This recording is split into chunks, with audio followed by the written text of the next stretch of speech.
ইয়া জাল জালালি ওয়াল ইকরাম, এটা যদি আপনি 111 বার পড়ে পানিতে ফু দিয়ে আপনার ঘরের চারপাশে ছিটিয়ে দেন, তাহলে 3টা উপকার আপনি পাবেন ইনশাআল্লাহ তাআলা। আপনি মনে রাখবেন যে ইয়া জাল জালালি ওয়াল ইকরাম এটা অনেক গুরুত্বপূর্ণ একটি দোয়া।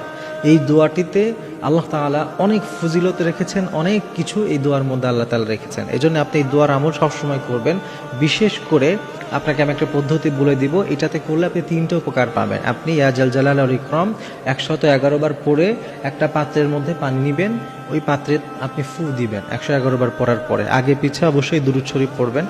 ফু দেওয়ার পরে ঘরের চারপাশে যদি আপনি ছিটিয়ে দেন, তাহলে 1 নম্বরে দুষ্টু জিনের উপদ্রব থেকে আল্লাহ তাআলা আপনাকে রক্ষা করবেন।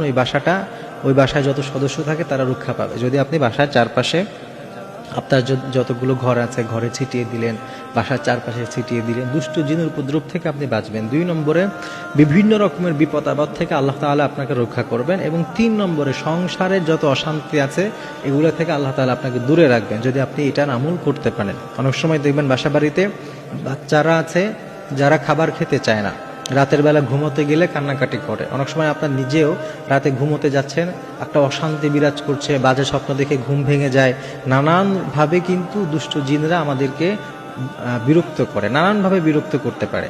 তো আপনি যদি দুষ্ট জিনদের, শয়তানদের এই বিরক্তি থেকে, এই আপদ থেকে, বিপদ থেকে বাঁচতে চান, তাহলে আপনি এটা আমল করতে পারেন। কারণ এই আমলটা অনেক বেশি পরীক্ষিত একটি আমল। আমরা অনেকেই আমল দিয়েছি এবং সকলেই আলহামদুলিল্লাহ উপকার পেয়েছে। এজন্য আপনি এই আমলটা করবেন, কারণ সহজ একটা আমল। আপনি খেয়াল করেন ইয়া জাল জালাল ওয়াল ইকরাম পড়তে আর কতক্ষণ সময় লাগবে। আর এইটার সাথে যদি আপনি আয়াতুল কুরসি, 3 কুল এগুলো পড়েন, তাহলে তো আরো ভালো। কারণ এই আয়াতুল কুরসি, 3 কুল এগুলোও আল্লাহ তাআলা নবীজি সাল্লাল্লাহু আলাইহি ওয়াসাল্লাম বিভিন্ন ঝাড়ফুঁকের সময় পড়তেন।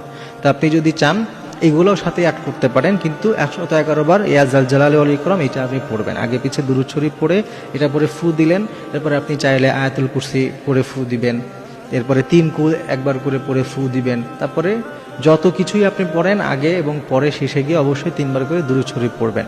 এইভাবে যদি আপনি আপনার ঘরের চারপাশে ছিটিয়ে দিতে পারেন এবং চাইলে এই পানিটা আপনি খেতেও পারেন, আপনার পরিবারে যারা আছে, বিশেষ করে যাদের জিনের সমস্যা বেশি, তাদেরকে আপনি খাওয়াবেন সব সময়। মানে ওনারা যখনই পানি খাবে এই পানিটাই খাবে। গোসল যখন করবে এই পানির সাথে একটু পানি মিলিয়ে নিয়ে গোসল করবে।